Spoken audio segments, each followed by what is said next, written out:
And I truly believe and I understand that wealth begins in the mind, right? Wealth begins in the mind. So, when we're talking about wealth or we're talking about growth, hey, Miss, now I don't know who you are, Riaz Ali. Thanks so much for joining.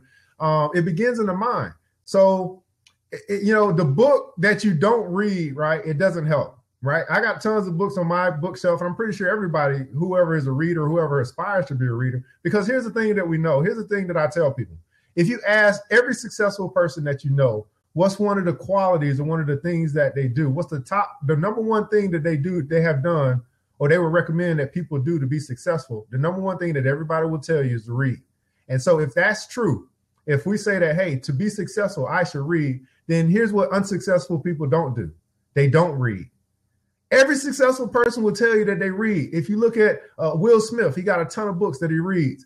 Mr. Lopez, a ton of books that he reads. We got Napoleon Hill, Think and Grow Rich. That's a book. We got Robert Kiyosaki with the Cash Flow Quadrants or Rich Dad Poor Dad. That's a book.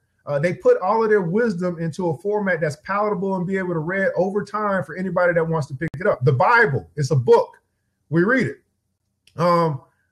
That's cool, man. So really what I want to do today, I want to really get the process going, because here's the thing I know that many people won't tune in today because they're just not readers. And I believe that readers are achievers and readers are leaders. And so I just want to get it going. Many people ask me to open up my library, but then when I open it up, they still don't participate. And that's okay, because I'm not doing this for them. I'm doing this for the people that are following me. I'm doing this for the people that's going to go on this 100-day journey and going to tune in when they want to tune in. So here's the deal.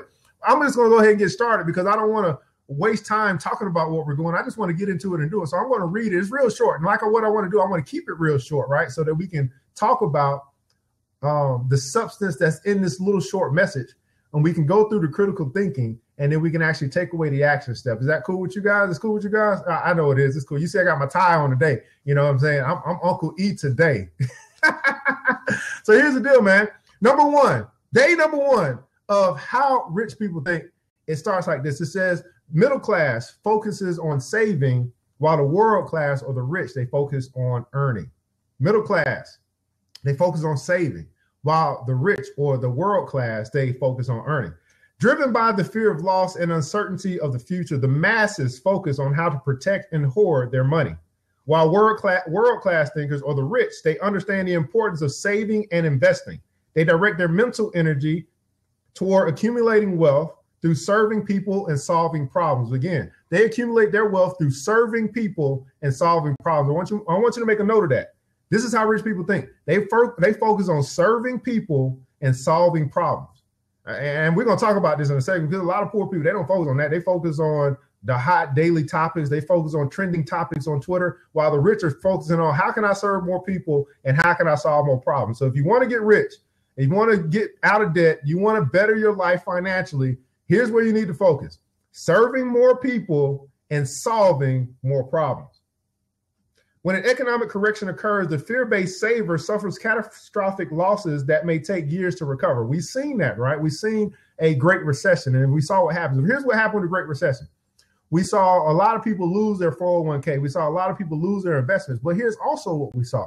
We saw the biggest transfer of wealth in 20 years. We saw way more millionaires being made during that time than we had seen in the last 20 years. So while some people were losing their investments and their retirement and their 401k, other people were acquiring assets and becoming more wealthy or wealthier than they had been. It's a different mindset. They were buying, properties and stuff like that was super cheap at the time. And now guess what? It recovered, and now they've got a lot of wealth. All right, I'm sorry. While the world-class thinkers suffer similar losses, they quickly turn their attention to financial opportunities to present themselves in a society of suddenly terrified people. While the masses are selling for short-term survival, the great ones are buying for long-term success. One group is operating from fear, the other from abundance. Ask yourself this: do you operate in fear, or do you operate in abundance? Do you operate your life right now, wherever you are, wherever you've grown to become? Have you been operating in fear of loss, or have you been operating in the faith of gain? And that's what I teach people. I teach people about the difference between focusing on the risk or focusing on the reward? Are you a person that focuses on the risk? Oh, I'm never going to do this because it's too risky. Or are you the person say, hey, I'm going to try this because there's a great reward ahead? Long-term success. The self-made rich aren't afraid to take calculated risk because they know if they lose, they will make it all back. While the middle class is always looking for the home run investment that will make them wealthy, the world class invest wisely, knowing the bulk of their fortune will come from the service they provide. And here's the deal, guys. Poor people are always trying to hit the lottery. Rich people are always trying to make wise investments. Poor people are always trying to hit the lottery. And guess what happens when you hit the lottery? You lose all your money. You have absolutely, a trillion, bazillion odds against you winning, but yet you'll put that dollar, that $5, that $10, and how much have you spent on the lottery over the past year trying to hit the lottery? Now, if you take whatever that amount of money is for you and you say, hey, I could have invested that, just imagine what that investment could do for you in the next 10 to 15 years. This is how rich people think versus poor people. And where was I? Most people are more concerned with the modest gains they accumulate from their savings and investments than they are with using their billion-dollar minds to create a fortune. Are you a person that's using your mind to create a fortune? Because I want to tell you this, that you have a gold mine inside of you, and your gold mine is right here. Here's what I tell people. If you want to be successful, there's two things I think you should do.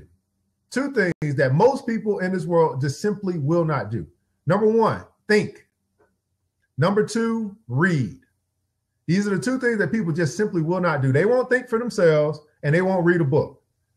And these are the two things that most successful people will tell you that they do. They don't sit there and watch TV. They sit there and think about ideas.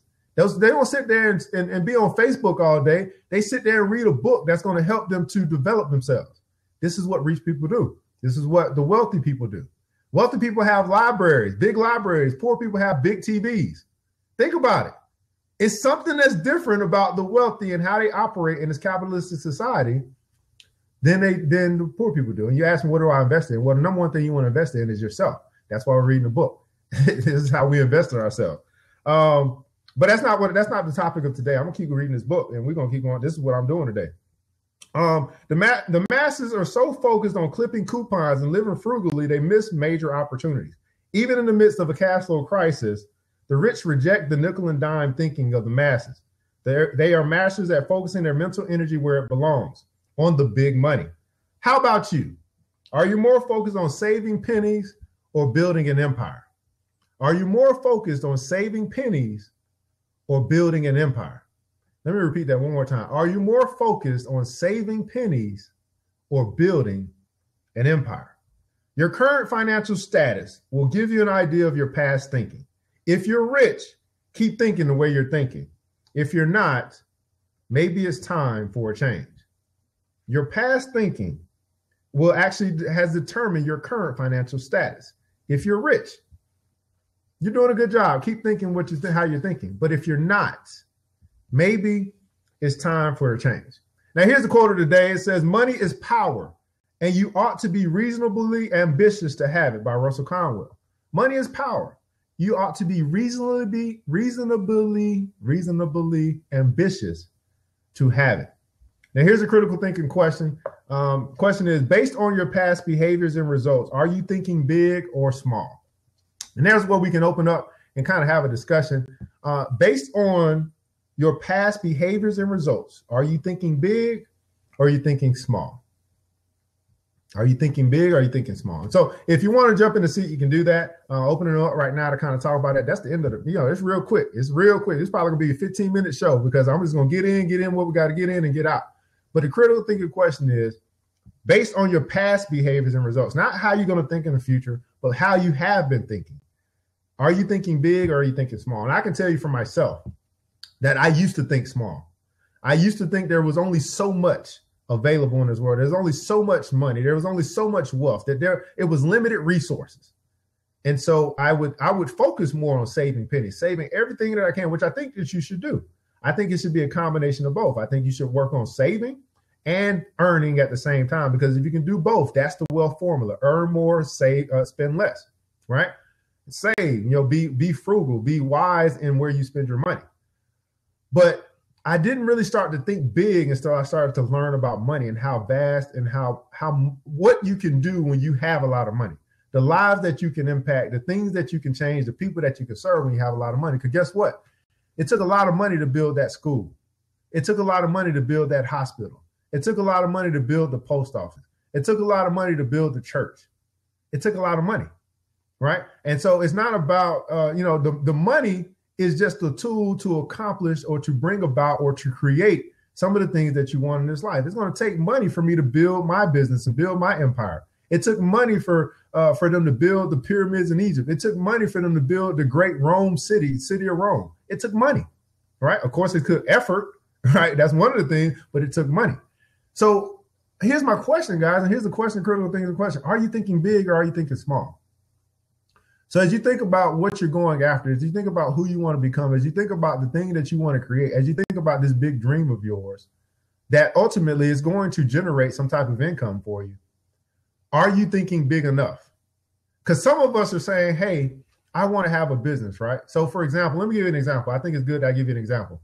My example is when I started my business, all I thought about was, hey, I want to teach some financial literacy classes, right? And so in case you don't know what I do, I'm a certified financial educator. I teach financial literacy classes and I focus on children. I focus on teaching kids about money. That's basically what I do. But my small thinking was, hey, I just want to teach a class, and I want to teach a class, to some children, and maybe at one location or something like that. That's where I started with my thinking. But then your thinking can grow. Your conscious level can grow. Your conscious level, your thoughts about life, wealth, happiness, all that stuff, it can grow. You can grow your consciousness.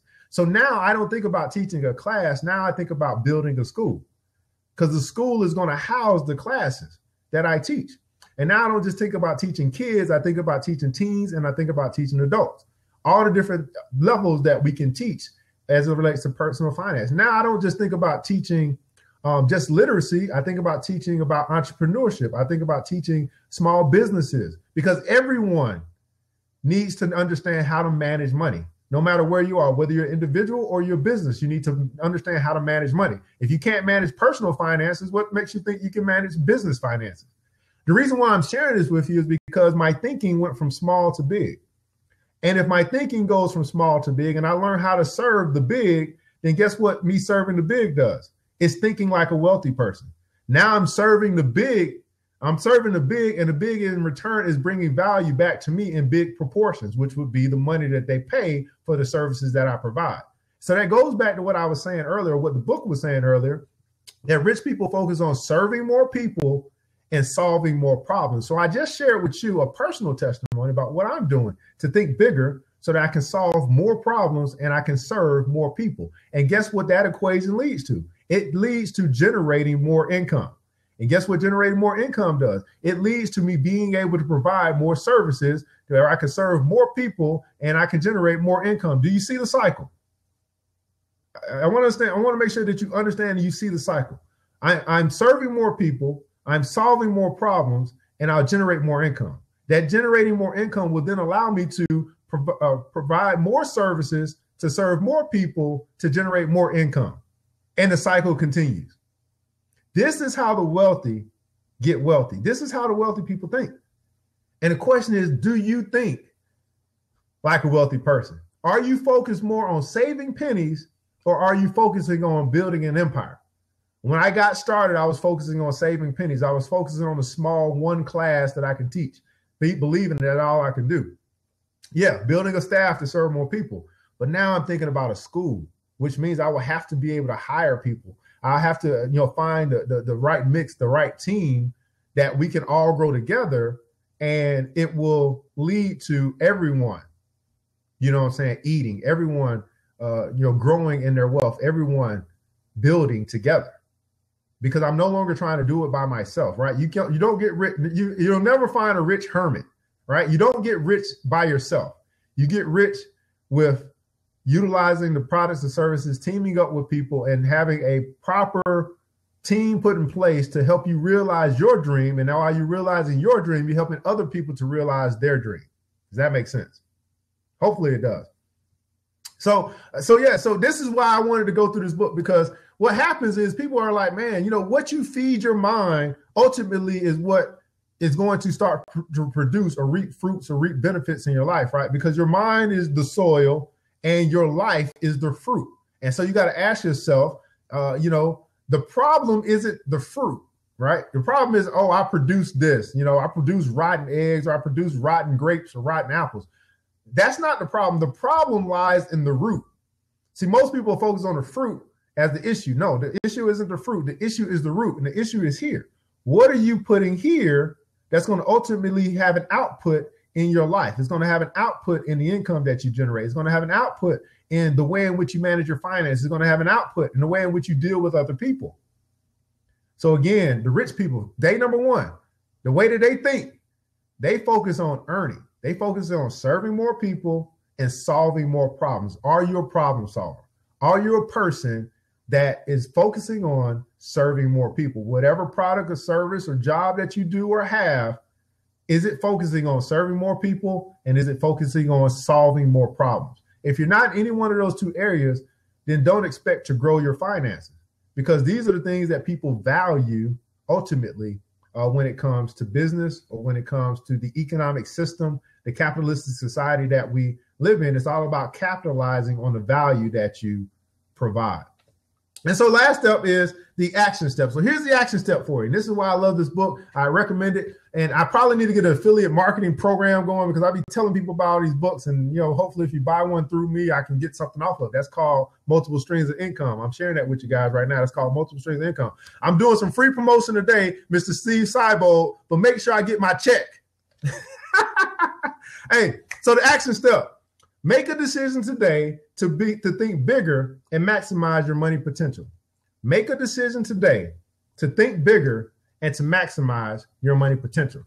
So if you're saying that, hey, I've been a small thinker, I haven't been a person that thinks big, I haven't elevated my thoughts, then your action, your step today is to make a decision to think bigger and maximize your earning potential.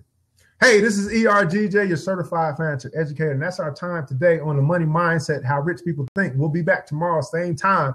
I really wanted to go through two. I'm starting on day one. We're going to be on day two tomorrow, so hopefully you'll tune in and you'll get more nuggets on how you can increase your earning potential and how you can start to think how rich people think. Hey, have a good day, man. Talk to you soon.